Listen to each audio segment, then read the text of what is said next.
With 30 bucks to work with, I choose these earbuds under 100 bucks. Anker Soundcore P30i. If I had to spend $30, this would be my top pick. And honestly, it punches way above what you would expect from something this cheap. I tested these for weeks and was shocked that they lasted 7 hours straight with ANC on, which is insane at this price. The beast is heavy out of the box, almost too much for purists, but that's exactly what makes them fun for gaming and YouTube binge sessions. Explosions feel surprisingly punchy. I toned it down using the Soundcore's app EQ, and suddenly they sounded way more balanced without losing that warmth. The ANC is on flagship level, but it handled London Underground noise surprisingly well, cutting out most of the rumble, though higher-pitched office chatter still leaked through.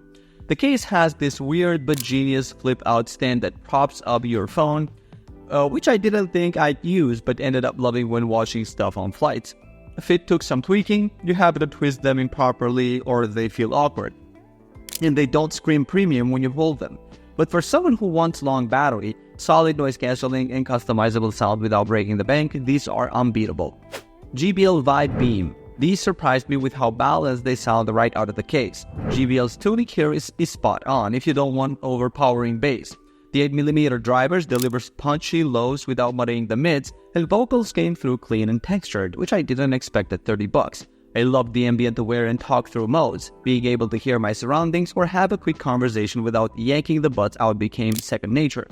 They lasted about 8 hours per charge, which is solid though not quite as impressive as the P30i. The IP54 rating makes them way more durable for workouts and outdoor use compared to most budget buds. That said, there's no real ANC here, just passive isolation, so they struggle with bass-heavy noises like bus engines. Comfort was better for me than the Anker sounders. They just sat in my ears without needing constant readjustment. If you are someone who prioritizes a cleaner, more neutral sound and needs buds that can handle sweat and rain, the Vibe Beam feels like the more premium choice even though it costs about the same. Between the two, I'd buy the Anker Soundcore P30i. That extra hour of battery, actual ANC, and the EQ flexibility make it more versatile for my daily grind, even if the JBL sounds slightly more refined. Here's what I'd buy if I only had 50 bucks to spend on an earbuds under $100. CMF Buds Pro 2. I didn't expect earbuds at this price to feel this premium, but the CMF Buds Pro 2 genuinely surprised me. The 48 decibels hybrid ANC handles gym noise and commutes better than it has any right to at 59 pounds. Though voices still cut through when things get loud. What really stood out for me was the sound. There's a punchy bass-heavy energy that makes music feel alive, but it's not the muddy mess you'd expect from cheap buds. The mids actually shine through with some air and clarity. Battery life hit around 13.5 hours on a single charge in my testing, which got me through multiple gym sessions without reaching for the case. The fit is a bit of a gamble though. They're slightly chunky and lack stabilizers, so if you have smaller ears they might shift around during runs.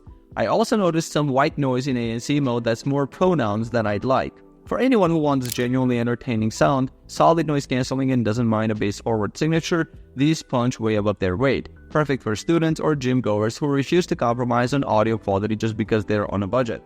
Anker Soundcore P40i. The Soundcore P40i has that classic Anker formula, massive battery life and aggressive bass, but the execution feels less refined than the CMF. I got 12 hours from a single charge and the case pushes total playtime to 60 hours, which is absurd. You could travel for a week and forget your charging cable. The 45 decibels ANC is decent for blocking out HVAC hum and street noise, but it doesn't feel as natural as the CMF's implementation.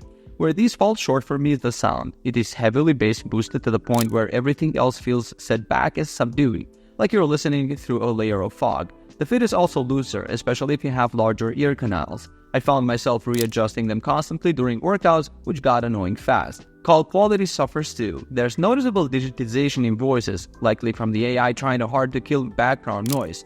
The P40i is best for bass heads who prioritize marathon battery life over balanced sounds, or for travelers who need earbuds that just keep going and don't mind sacrificing some clarity. If I had 50 bucks, I'd buy the CMF Buds Pro 2. They sound more engaging, with better mic quality and more natural ANC, even if the P40i edges them out on raw battery life. If I only had 70 bucks to spend, these are the earbuds under $100 I'd buy. Earphone Air Pro 4.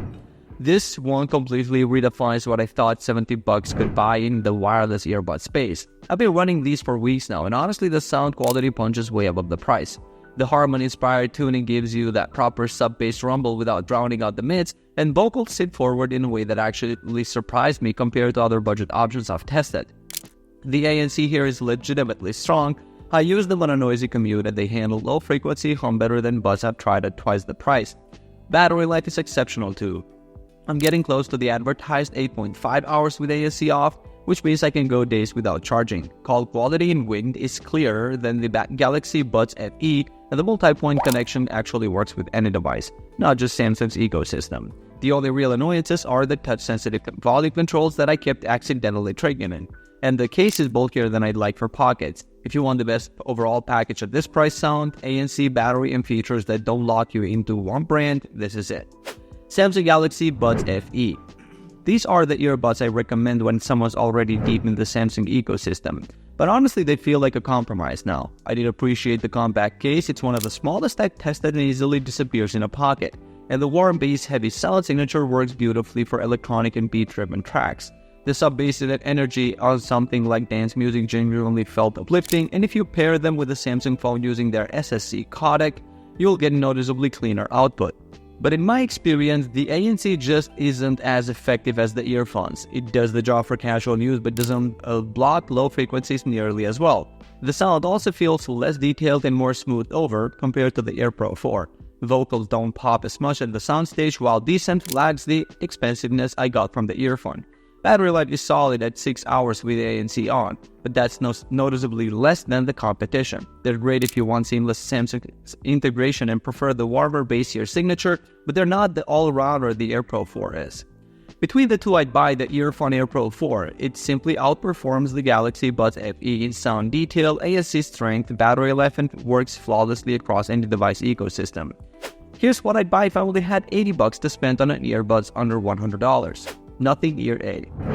This one punches way above its weight in the sound department. I've tested plenty of earbuds at this price and the Nothing Ear A just sounds right out of the box with its balanced tuning and surprisingly tight bass that doesn't overpower everything else. The mid-range accuracy blew me away. I kept rediscovering little details in songs I've heard 1,000 times. And that flat response up to the mid-treble means vocals sit exactly where they should. ANC is solid, better than the Soundcore against voices specifically, though it's not going to completely isolate you on a plane. My only real gripe is battery life. At around 5.5 hours with ANC on, these have died on me more than once during long work sessions or bus rides, which is genuinely annoying. They're incredibly comfortable for extended wear with the pinch controls that don't accidentally trigger like touch panels, and the IP54 rating means I don't baby them at the gym.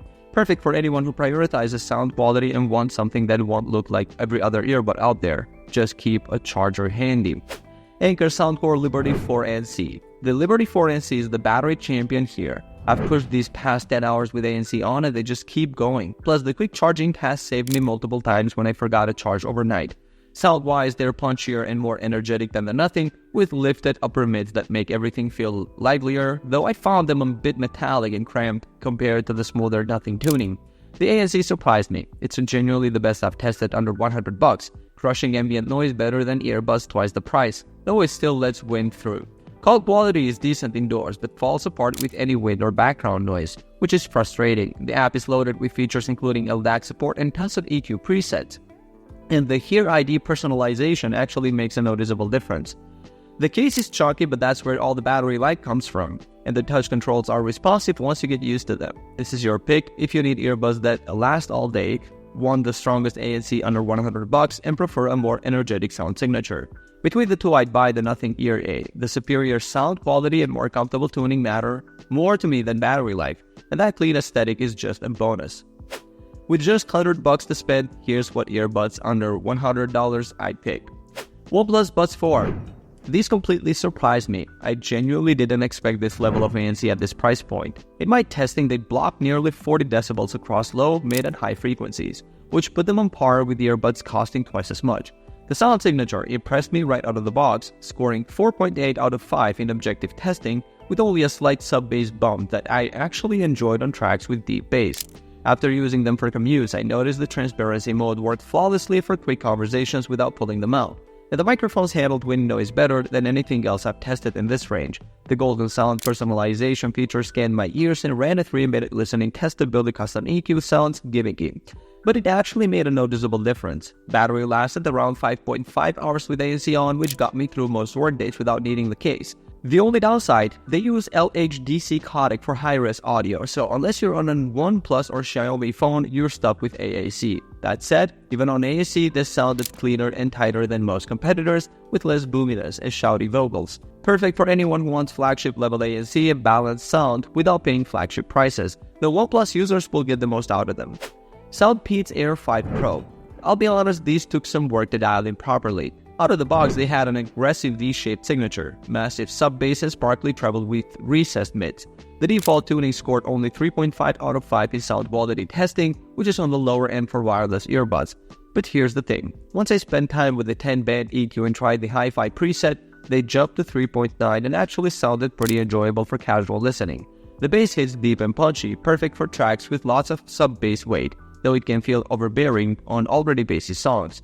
The ANC impressed me, blocking 83% of external noise and offering specific modes for indoor, outdoor, and traffic situations. What held them back was the battery life. Only 3 hours and 54 minutes with ANC on in my testing, which is below average and means these won't age well. The soundstage felt intimate and compressed, lacking the openness I got from other earbuds at this price. They support aptX lossless and LDAC for Android users, which is great, but iPhone owners are stuck with AAC. Best for Android bass heads willing to tweak EQ settings and who don't need all-day battery, just don't expect them to sound amazing without customization. Between these two, I grabbed the OnePlus Buds for without hesitation. They sound better out of the box, have superior ANC, and lasted nearly 2 hours longer per charge in real-world testing. Alright guys, thanks for watching. I hope this video helped you pick the best earbuds under $100 for you. If you have any questions, drop a comment below. Links to all of these products mentioned in this video will be in the description. Alright, peace out.